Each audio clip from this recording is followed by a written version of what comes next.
Welcome back for step number 12.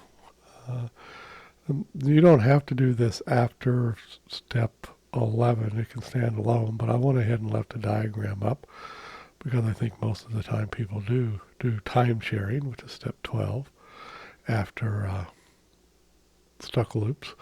So I start asking this question. How many hours are there in a day? And a lot of times, even with an audience, uh, people just stare. They think it's a trick question. I say, it's not a trick question. How many hours are in a day? And somebody finally says 24. And I said, great, now write 24 up there.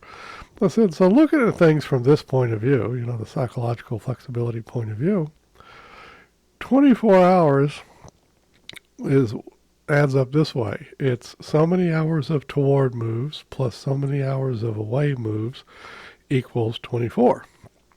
And so, for example, a person could do 12 hours worth of toward moves and 12 hours worth of away moves, and that would be 12 plus 12 is 24. And so now, looking back across the last 24 hours of your life, so whatever time it is in the day that you're looking at right now, you go back over it. And if you were talking to an audience, you'd say the same thing. Look back over the last 24 hours of your life and just guesstimate. I mean, this is not serious at all. We're just guesstimating how much time you think you spend doing toward moves versus how much away moves.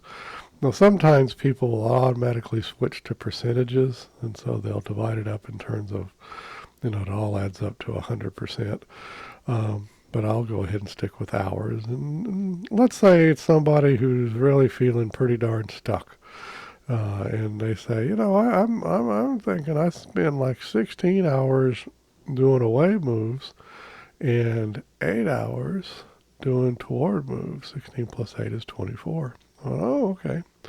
Now, then again, maybe you're in another setting and they're not feeling very stuck at all. They might say the opposite. They say, well, I think I'd do 8 hours of away and 16 of toward. Might be like that.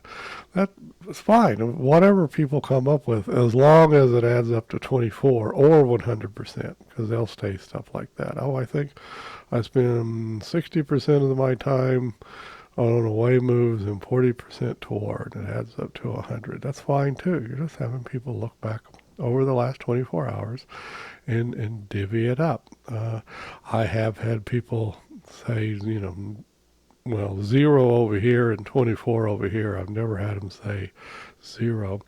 The fact is that we all do a combination of toward and away moves. We have to do away moves, such as if a bus comes at us and we get afraid and we jump back from the bus. Well, that's an away move. Even if you start to put your hand on a hot pan and you jerk it back, well, that's an away move. There's lots and lots and lots of very, very useful, workable away moves. And so we all do them. This is just looking back on the self. I nicknamed that thing time sharing, taken from the time sharing stuff from, Florida or whatever. I just wrote Florida. Time sharing. And so that's what it's called. This is very useful going down the road. If you work with any group of people or one person over a long time, you can track progress and track how things change using this simple time sharing divvying up thing. So that's time sharing. Now we're off to step number 13.